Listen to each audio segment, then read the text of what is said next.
구약시대 때 바벨론에 사로잡혀간 유다 백성에게 가장 기쁜 소식이 있다면 무엇일까요? 바벨론 포로에서 해방되어서 고향으로 돌아가는 것이 아마도 가장 기쁜 소식일 것입니다. 나라를 잃고 이역만리 낯선 땅에서 종노릇을 하다 나라를 되찾고 꿈에 그리던 고향 땅으로 돌아온다고 생각을 해봤어요. 세상에 그보다 기쁜 소식이 아마 없을 것입니다. 하나님을 알지 못하는 사람들에게도 바벨론에서 해방되는 것 같이 기쁜 소식이 있습니다. 그게 무엇일까요? 그것은 2000년 전에 이 땅에 사셨던 예수님에 대한 이야기입니다. 놀라운 사실은 예수님에 대한 이야기가 전파될 때마다 많은 변화가 일어납니다. 예를 들면 죄에 비해서 종살이던 사람이 예수님에 대한 이야기를 들으면 죄에서 해방됩니다. 병에 걸려서 고통을 받던 사람이 예수님에 대한 이야기를 들으면 병에서 고침을 받습니다. 귀신 들려서 고통받던 사람이 귀신이 쫓겨나갑니다. 술 마시고 허구한 부인과 아이들 때리는 사람이 술을 끊고는 완전히 새로운 사람으로 변화됩니다. 개인에 가면 변화가 나타나는 것이 아닙니다. 사회도 변화됩니다. 복음이 강하게 전거될 때 병든 사회가 치료되어서 새로운 세상으로 변화됩니다. 기독교 역사를 보면은 미국 대각성 운동 때 조나단 에드워드를 통해서 복음이 강하게 전거될 때 미국 사회에 큰 회개 운동이 일어났습니다. 그래서 마을마다 술집이 문을 닫는 그런 일이 일어났습니다. 우리나라도 평안노후주의 복음이 처음 전해질 때 주일에 열리던 5일장이 문을 닫았습니다. 예수 믿는 신자들이 주일 성수를 한다고 장을 안 가니 주일에 장이 열릴 수가 없었습니다. 그래서 주일에 5일장이 문 닫는 일이 일어났습니다. 놀라운 일이 아닙니까? 지금도 예수님에 대한 이야기가 전해지는 곳에는 이런 놀라운 일들이 일어나고 있습니다. 누가가 살던 시대는 이 복음이 헬라인에게도 상당히 전거되었고 교회도 많이 세워졌습니다. 그런데도 헬라인들이 읽을 만한 복음 자료가 없었습니다. 당시 헬라인들 중에는 예수님을 믿고 싶어도 복음의 내용을 몰라서 믿지 못하는 사람들이 상당했습니다. 그래서 누가가 헬라인들을 위해서 복음서를 집필했는데 그것이 바로 누가복음입니다. 이걸 보면 하나님이 하시는 일이 얼마나 놀라운지 모릅니다. 당시 유대인들은 성경 지식이 많았기 때문에 자기들에게는 복음서가 필요하다고 생각했습니다. 그러나 헬라인들은 하나님에 대해서 아는 것이 별로 없기 때문에 복음서가 필요 없다고 생각을 했습니다.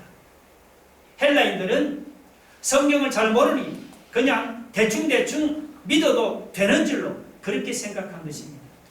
그러나 하나님의 생각은 달랐습니다. 하나님을 잘 모르는 헬라인도 유대인들과 똑같이 하나님을 알기를 원했습니다. 그래서 하나님께서 누가라는 이 사람의 마음을 감동해서 헬라인도 읽을 수 있는 복음서를 기록하게 했습니다. 그래서 하나님을 잘 모르는 헬라인도 누가복음을 읽기만 하면은 예수님이 어떤 분인지 알 수 있게 되었습니다. 헬라인만 예수님을 아는 것이 아닙니다. 복음서를 읽으면은 하나님을 모르는 불신자들도 이 복음서를 통해서 누구든지 예수님을 만나고 예수님을 알게 되었습니다. 그래서 예수님에 대한 이야기는 예수 믿는 사람들만이 들어야 하는 이야기가 아닙니다.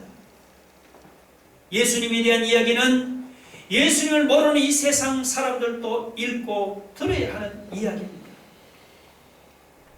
이 세상에 사람들의 심금을 울리는 재미있는 이야기가 많이 있습니다. 그러나 여러분, 사람을 변화시키는 것은 오직 하나뿐입니다. 예수님에 대한 이야기만이 사람을 변화시킬 수가 있습니다. 복음서를 여러분 읽어보시면은 예수님에 대한 얘기가 전파되는 곳마다 놀라운 변화가 일어났습니다. 지금도 예수님에 대한 이야기가 전파되는 곳에는 많은 변화가 일어나고 있습니다. 예수님에 대한 이야기를 듣다가 마음이 돌처럼 굳어있던 사람이 회개하는 변화가 일어나기도 합니다. 예수님의 이야기를 듣다가 두 주먹을 불끈 쥐고 일어나기도, 새로운 소망을 얻기도 합니다. 절망 중에 있던 사망이 소망을 갖고 일어나기도 합니다. 여러분, 예수님에 대한 이야기는 그 자체에 이런 놀라운 능력을 가지고 있습니다. 우리 예수 믿는 사람은 이런 변화를 이미 경험해 보지를 않았습니까? 예수님에 대한 이야기를 듣다가 여러분 자신이 변화되는 체험을 한 사람이 바로 우리 예수 믿는 신자가 아닙니까? 그러나 우리 주변에는 예수님에 대한 이야기를 들어보지 못한 사람이 아직도 많이 있습니다. 이런 상황에서 우리가 할 일이 무엇입니까? 우리가 할 일은, 우리가 들은 예수님에 대한 이야기를 바로 그들에게 전하는 것입니다. 우리 찬양 한번 불러볼까요?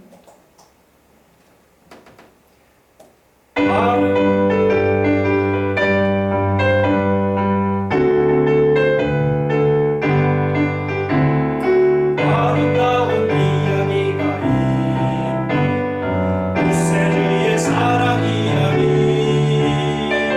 영광스러운 천국가는 사랑, 나와 같은 죄인 구하여, 주님의 그 사랑 정말 놀랍네, 놀랍네, 놀랍네요. 주님의 그 사랑 정말 놀랍네, 나를 위한 그 사랑. 우리가 예수님에 대한 이야기를 전하면 오늘 우리에게 일어났던 놀라운 변화가 안 믿는 세상 사람에게도 일어날 줄로 믿으시 바랍니다. 그런데 실제로 우리가 예수님에 대한 이야기를 전하면은 사람들의 반응이 어떠합니까? 사람들이 우리가 전하는 예수님에 대한 이야기를 잘 받아들입니까?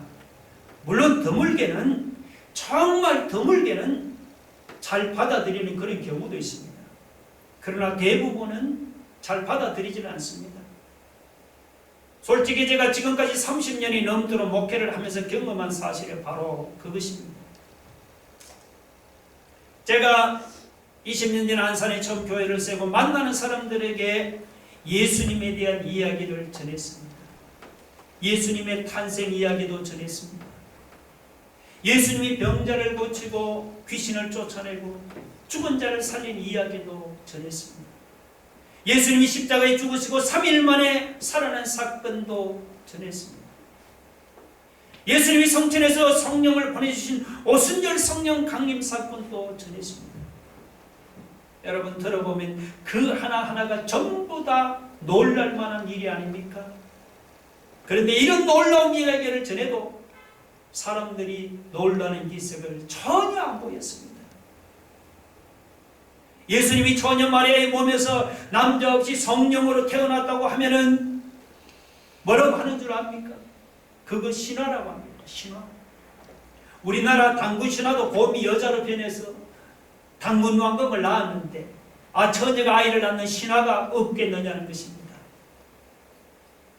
예수님 병자를 고치고 귀신을 쫓아내고 그리고 죽은 자를 살렸다고 하면은 그거 말이 되는 소리냐면서 사람들이 믿지를 않습니다. 예수님이 십자가에 죽으시고 3일 만에 살아났다고 하면은 그거 다 제자들이 꾸며낸 이야기라고 그렇게 둘러댑니다.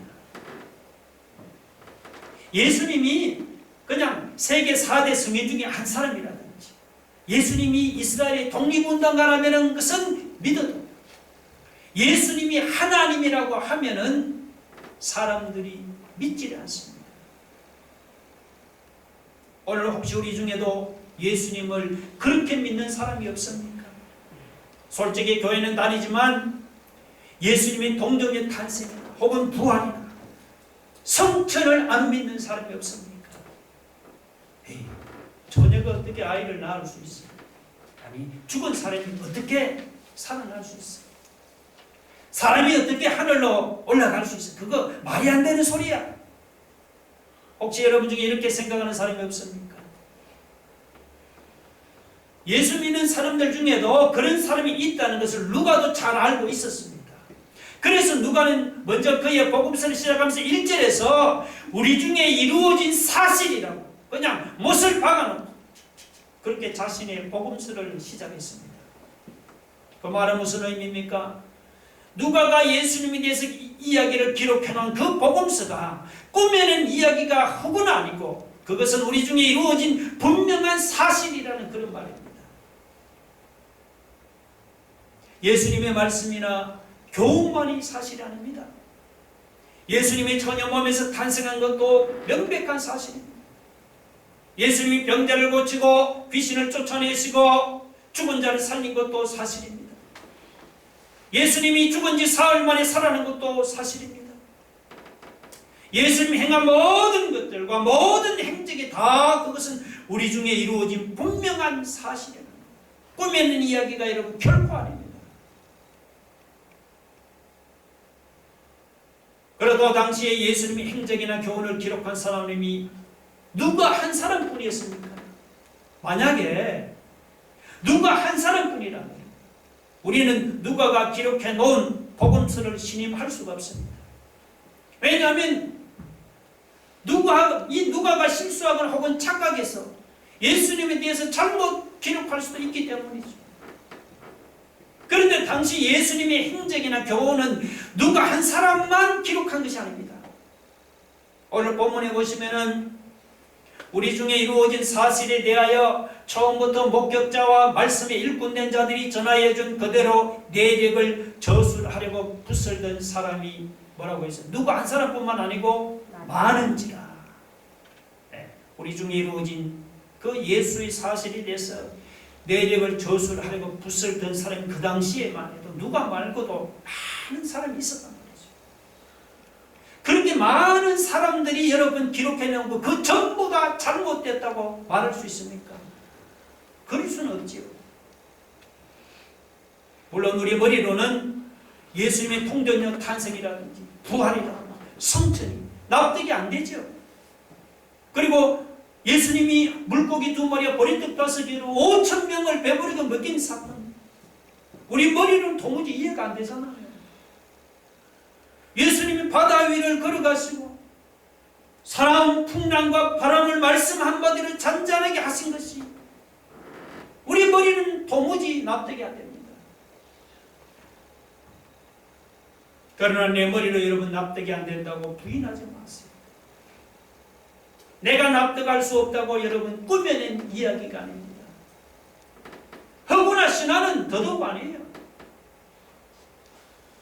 내 머리로 납득이 안 될지라도 예수님께서 행하신 일이나 예수님의 그 모든 행적은 우리 중에 이루어진 분명한 사실입니다.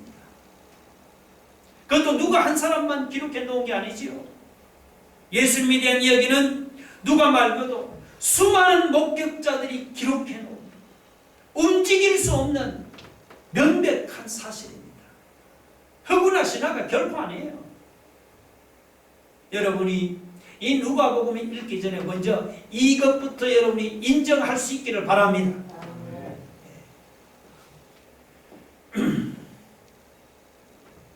27권의 여러분 신약 성경 중에서 이방인이 기록한, 그러니까 유대인 아닌 이방인이 기록한 성경이 딱 2권 있습니다. 사도행전과 오늘 이 누가복음이 그것입니다. 나머지는 전부 다 유대인들이 기록했습니다. 그러니까 이 두 사람이 각각 사도행전과 누가복음을 기록한 것이 아니죠. 이 누가라는 한 사람이 사도행전도 기록하고 누가복음도 기록한 것입니다. 이 누가라는 사람은 유대인이 아니고 헬라인입니다. 그리스 사람입니다. 이방의 헬라인으로서 누가가 유대인이 아니고 헬라인들을 위해서 복음서를 기록한 것이 이 누가복음입니다. 그런데 여러분이 누가복음을 읽을 때 놓치지 말아야 할 점이 하나 있습니다. 그것은 뭐냐? 이 누가복음의 수신자가 누구냐? 헬라인 전체가 아니고 한 개인이라는 사실입니다. 개인. 3절 한번 보세요. 나도 데오빌로 각하에게 차례대로 써보내는 것이 좋은 줄 알았노니. 이 나는 누가죠. 누가가 데오빌로 각하라는 한 사람에게 차례대로 써보낸 책이 그것이 뭐요? 누가복음인 것이 분명하죠. 이 각하는 로마의 고위 관리에게 붙이는 칭호입니다. 지금도 각하는 높은 사람이죠. 데오빌로라는 사람은 로마의 높은 관리면서 그는 예수님에 대한 아주 관심과 열심이 대단했던 것 같습니다. 그런데 누가가 이 데오빌로라는 사람을 가만히 보니까 예수님에 대한 열심과 관심은 뜨거웠지만 예수님에 대한 지식은 그 뜨거운 열심이나 관심만큼 그렇게 분명하지가 못했습니다. 막연하고 불분명했습니다. 그래서 누가는 그 점이 참 안타까웠습니다. 그 데오빌로 각하를 볼 때마다 저분이 이방인으로서 예수님에 대한 뜨거운 열심이나 관심을 보이는 만큼 저분이 예수님을 바로 알고 확실하게 믿었으면 좋겠는데 이런 생각이 늘 가슴에 있었어요. 그렇게 안타까워하다가 어느 날 이번에 내가 데오빌로 각하의 저 막연하고 불분명한 믿음을 내가 확실하고 분명하게 바로 세워줘야겠다. 그렇게 생각하고 누가복음을 써보낸 것입니다. 그러니까 처음부터 누가가 헬라인 전체를 내가 복음화시켜야겠다는 그런 큰 마음을 가지고 누가복음을 기록한 것이 아닙니다. 처음에는 단순히 그 데오빌로라는 한 영혼이 불쌍했어. 그 한 영혼을 내가 바로 세워야겠다는 그 마음으로 누가복음을 써보낸 것입니다. 그런데 그 한 영혼을 위해서 써보낸 누가복음이 나중에 가서는 헬라인 전체를 온 그리스도인을 살리는 위대한 복음서가 되었습니다. 여러분 누가만 그런 것이 아니죠. 사도 바울도 마찬가지입니다. 사도 바울이 처음부터 온 세계 교인들에게 읽게 하겠다는 그런 야심을 가지고 자기 서신을 쓴 것이 아닙니다. 그저 자기가 전도하다 만난 그 영혼들을 내가 신앙으로 바로 세워줘야겠다는 그런 마음을 가지고 그런 편지를 서본했을 뿐입니다. 그런데 그 편지가 지금에 와서 온 세상 교인들이 즐겨 있는 바로 신약 성경이 되었습니다. 여러분 그 누가의 심정이나 바울의 심정이 바로 하나님의 심정입니다. 누가나 바울처럼 한 사람을 믿음으로 바로 세우는 것이 그것이 하나님의 심정입니다. 그런데 우리는 한 사람에게는 별로 관심이 없잖아요. 우리는 많은 사람의 관심을 가지고 우리는 큰 일에만 관심을 보입니다. 우리는 여기서 하나님의 생각과 우리의 생각이 얼마나 차이가 있는지를 알 수가 있습니다. 우리가 많은 사람을 위해서 일하겠다고 우리 생각대로 여러분 많은 사람에게 유익을 끼칠 수가 있습니까? 우리가 큰 일을 하겠다고 우리가 생각한 대로 큰 일을 우리가 이룰 수가 있습니까? 절대로 안 되죠. 많은 사람에게 유익을 끼치기는 가장 도리어 폐를 끼칠 때가 얼마나 많아요. 내가 큰 일을 이루겠다 하지만 큰 일을 이루기는 그냥 괜히 그냥 나서서 설치다가 전에 해놓은 일마저 그냥 망쳐버릴 때가 얼마나 많습니까? 여러분 무슨 일을 하든지 많은 사람 위해서 내가 큰 일을 해야겠다 이런 생각은 내려놓기를 바랍니다. 사람이 많고 적은 것이 중요한 것이 아닙니다. 일이 크고 작은 것이 중요한 것도 아닙니다. 많은 사람의 관심을 가지기보다 누가처럼 한 사람의 한 영혼의 관심을 가지고 일을 해보세요. 큰 일에 관심을 가지기보다 사도 바울처럼 작은 일에 관심을 가지고 일을 해보세요. 골로새서 1장 28절 29절 같이 한번 읽어봅시다. 다 같이 시작. 우리가 그를 전파하여 각 사람을 권하고 모든 지혜로 각 사람을 가르치는 각 사람을 그리스도 안에서 완전한 자로 세우려 하다. 이를 위하여 나도 내 속에서 능력으로 역사하는 이의 역사를 따라 힘을 다하여 수고하노라. 자, 여기 보면 이 두 절에 각 사람이라는 말이 여러분 세 번이나 반복해서 나오고 있습니다. 우리가 각 사람을 보는, 각 사람 한 사람 한 사람이죠. 우리가 각 사람을 가르친다. 많은 사람을 대상으로 보란 듯이 사역하는 것이 아니고 한 사람 한 사람을 믿음의 사람으로 세우는 것이, 그것이 사도 바울의 목회 철학이었습니다. 바울이 그런 심정으로 자기가 만난 사람에게 편지를 서원했더니 그 편지가 나중에 신약 성경이 되었습니다. 누가가 데오빌로 한 사람을 사랑하는 그 마음으로, 한 사람을 세우는 심정으로 그 데오빌로 한 사람의 책을 서원했더니 그 책이 나중에 누가복음이 되었습니다. 여러분, 많은 사람을 대상으로 일하고 무슨 큰 일을 한다고 위대한 일을 이루는 것이 아닙니다. 누가나 바울처럼 우리가 한 사람의 관심을 가지고 일을 하기 바랍니다. 작은 일에 관심을 가지고 일을 해보십시오. 위대한 일은 많은 사람이 아니고 한 사람의 관심을 가지고 일할 때 이루어지는 거예요. 작은 일에 열심을 내는 중에 나도 모르게 그런 위대한 일이 이루어질 줄로 믿으시기 바랍니다. 자, 이 누가복음은 누가가 데오빌로 각하라는 사람에게 써보낸 편지라고 했습니다. 자, 누가가 데오빌로 각하에게 이 편지를 써보낸 목적이 무엇입니까? 그 4절에 나와 있죠. 이는 뭐라고요? 각하가 알고 있는 바를 더 확실하게 하려 함이로라 했습니다. 누가는 데오빌로 각하가 예수님에 대해서 알고 있는 진리를 좀 더 확실하고 분명하게 해주기를 위해서 누가복음을 서원했습니다. 오늘 우리 중에도 교회는 다르지만 혹시 믿음에 확신이 없는 사람이 있습니까? 믿어도 여러분 매사에 항상 긴가민가 의심하면서 확실하게 믿지 못하는 사람이 없습니까? 확신이 없는 사람이 있다면 여러분 성경을 읽어보세요. 이는 각하가 알고 있는 바를 더 확실하게 하려 함이로다. 여러분, 누가복음만이 확신 없는 믿음을 확실하게 해주는 것이 아닙니다. 사실은 신약 구약 성경 모든 성경이 확신 없이 흔들려 우리 마음에 확실한 믿음을 심어줍니다. 우리가 성경을 부지런히 읽다 보면 나도 모르게 확신이 없던 믿음이 확실한 믿음으로 세워집니다. 매사에 긴가민가 하면서 의심하던 믿음이 확실한 믿음으로 세워집니다. 불분명한 믿음이 분명한 믿음으로 세워집니다.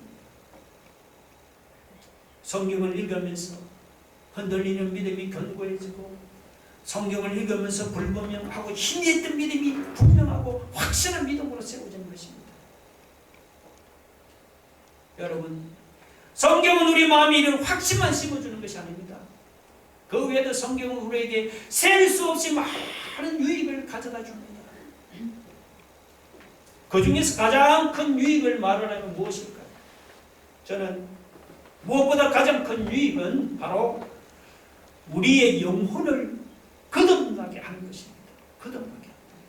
죄와 허물로 죽은 우리의 영혼을 거듭나게 하는 것이 여러분 성경이 주는 가장 큰 유익이라고 할 수 있습니다. 베드로전서 1장 23절 한번 볼까요? 다 같이 읽어봅시다. 시작. 너희가 거듭난 것은 썩어질 씨로 된 것이 아니요 썩지 아니할 씨로 된 것이 살아있고 항상 있는 하나님의 말씀으로 되었느니라. 자, 너희가 거듭난 것이 뭘로 되었습니까? 썩어질 씨로 된 것이 아니고 썩지 아니할 씨로 되었다는데 이 썩지 아니할 씨가 무엇입니까? 그 뒤에 보니까 뭐라고 했죠? 예, 하나님의 말씀이 살아있고 항상 있는 하나님의 말씀이 바로 썩지 아니할 씨라고 했습니다. 오늘 우리 중에 교회는 단지 아직도 자신의 영혼이 거듭났다는 체험이 없는 사람이 있습니다. 그런 사람은 하나님의 말씀인 성경을 가까이 하고 여러분이 성경을 읽어보세요. 성경을 읽는 중에 죄와 허물로 죽은 영혼이 거듭나게 되는 그런 체험을 하게 됩니다. 죄와 허물로 죽은 우리의 영혼을 거듭나게 하는 것이, 이것이 성경이 주는 가장 큰 유익이죠. 그러니까 성경이 우리 영혼을 그냥 거듭나게만 하고 그걸로 그냥 끝내버립니까? 우리 영혼을 거듭나게 하는 일에 성경은 그 다음 나몰라고 우리를 그냥 내버려 둡니까? 그렇지 않지. 우리 베드로후서 3장 18절 한번 볼까요? 같이 한번 봅시다. 시작. 오직 우리 주 곧 구주 예수 그리스도의 은혜와 그를 아는 지식에서 자라가라 했습니다. 자라가라. 베드로는 우리 구주 예수 그리스도의 은혜와 그를 아는 지식에서 자라가라. 태어난 아이가 안 자라면 이게 큰 병이죠. 그래도 자라가야 됩니다. 여러분, 베드로가 말한 대로 성경은 바로 우리가 거듭난 후에는 계속해서 우리의 믿음이 자라가도록 해주는 것이 바로 성경입니다. 혹시 우리 중에 예수 믿고 영혼이 거듭났지만 믿음이 자라지 않는 사람이 혹시 없어요? 영적으로 내가 예수 믿고 교회 다닌 지 10년이 지났는데도 아직도 어린아이 같은 믿음에 머물러 있는 그런 신자가 없습니까? 그런 사람은 성경을 가까이, 성경을 읽어보세요. 성경을 부지런히 읽다 보면은 어린아이 같은 그 믿음이 장성한 믿음으로 자라게 될 줄로 믿습니다. 그뿐이 아니죠. 또한 성경은 우리의 삶을 여러분 바른 길로 인도해 줍니다. 자, 성경 구절 한 점 더 찾아봅시다. 시편 110편 105절입니다. 같이 읽어봅시다. 시작. 주의 말씀은 내 발의 등이요 내 길의 빛이니이다. 옛날 우리 교회 그 예배상에 보면 이 말씀 구절이 새겨져 있습니다. 자, 여기 보시면 주의 말씀이 내게 하는 역할이 두 가지죠. 하나는 뭡니까? 주의 말씀이 내 발의 등이다. 등불이라는 내 발의 등불이다. 또 하나는 주의 말씀이 내 길의 빛이다 했습니다. 이 주의 말씀이 내 발의 등이라는 것은 주의 말씀이 내가 걸어가는 걸음을 한 걸음 한 걸음씩 인도해주는 등불이라는 것이에요. 우리는 한 치 앞도 모르잖아요. 주의 말씀이 내 길의 빛이라는 것은 마치 자동차 그 전조등과 같이 주의 말씀이 내가 살아가야 내 삶 전체를 환하게 밝혀주는 빛이라는 그런 말씀입니다. 여러분, 성경이 하나님의 말씀이라고 믿습니까? 그러면 아멘에서 이 성경을 여러분 덮어두지 마세요. 하나님 말씀입니다. 펴서 여러분이 좀 읽어보세요. 성경을 읽고 여러분이 묵상을 해보세요. 성경을 읽고 묵상을 하면 흔들리는 믿음이 강하게 세워집니다. 불분명하고 희미하던 믿음이 성경을 읽고 묵상함으로써 여러분 분명하고 확실한 믿음으로 세워집니다. 그리고 성경을 읽고 묵상하면은 죄로 죽은 영혼이 거듭나는 체험을 하게 되고 그냥 어린아이같이 유치한 믿음이 성경을 읽고 묵상하는 중에 장성한 믿음으로 자라게 됩니다. 여러분 뿐만 아니고 성경이 여러분을 이 어두운 세상을 살아갈 때 여러분의 걸음을 한 걸음 한 걸음씩 여러분이 바른 길로 인도해 주시오. 그리고는 여러분이 살아갈 여러분의 삶 인생 전체를 뭐냐 환하게 밝혀주는 것이 이게 바로 성경입니다. 여러분 성경이 주는 이런 놀라운 유익을 얻기를 원하십니까? 그러면 이제 성경을 덮어두지만 마시고 성경을 펴서 읽고 그리고 묵상하는 이런 은혜와 유익을 받아 누리는 그런 삶이 되기를 주의 이름으로 축원합니다. 우리 한번 기도하겠습니다. 여러분 성경을 읽으면 흔들리는 믿음이 견고해지고 불분명하고 희미하던 믿음이 분명해지고 확실해집니다. 성경을 읽으면 죄로 죽은 영혼이 거듭납니다. 이 시간 이후로 성경을 덮어두지 마세요. 펴서 읽겠다 하는 그런 결단입니다. 여러분 위대한 일은 많은 사람보다 한 사람 한 영혼에 관심을 가지고 이루어집니다. 오늘 우리가 이 예수 믿는 이야기는 꿈이 아닌 이야기라 신화가 이것은 우리 중에 이루어진 분명한 사실이라고 했습니다. 여러분 이 예수 믿는 이야기를 들으면 놀라운 변화가 일어납니다. 우리가 예수님 이야기를 전하면 여러분에게 일어나는 놀라운 변화가 안 믿는 세상 사람에게 일어나. 주여, 이 말씀을 생각하면 우리 다 같이 한번 도움으로 기도하겠습니다. 하나님 아버지 하나님, 예수님의 이야기는 우리 중에 이루어진 분명한 사실, 분명한 이야기는 싫어가. 하나님, 예수님의 이야기를 들으면 놀라운 변화가 있다고 했습니다. 아버지 하나님, 우리에게라도 놀라운 변화가 불신자가 되어라는 그렇게 일어나고 있습니다.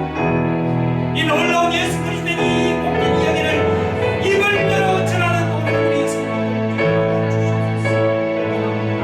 누가가 하나님 아버지 이 배우는 한 영혼을 불쌍히 위해서 편지를 선물했더니 그것이 나중에 이 누가복음이 되었습니다. 사도 바울이 전도상에서 만난 한 영혼을 불쌍히 위해서 편지를 선물했더니 그것이 오늘날 위대한 바울 소식이 되었습니다. 우리가 무슨 큰 일을 하겠다, 많은 사람을 위한 무슨 일을 하겠다 한다. 우리가 만나는 한 영혼의 관심을 가지고 그 영혼의 하나님 아버지 소중하게 생각하고 주십니다. 그를 통해서 놀라운 일들이 일어날 줄 믿습니다. 하나님 아버지, 우리가 성경을 더 가까이 하고 읽고 묵상함으로써 하늘의 믿음이 견고해지고 붉음이 같은 믿음이 분명해지고 우리의 영혼이 그름 아버지 하나님 그 성경이 우리 삶을 하나님 아버지 흔들어 막는 인도죠. 우리 인생길을 밝혀준다는 그 성경을 하나님 가까이 펴고 읽고 묵상하는 중에 하나님께서 우리한테 얘기하시는 놀라운 이런 유익을 받아들이는 우리 모든 우리 성도들 되게 하여 주옵소서. 예수님 이름으로 기도 올려옵나이다. 아멘.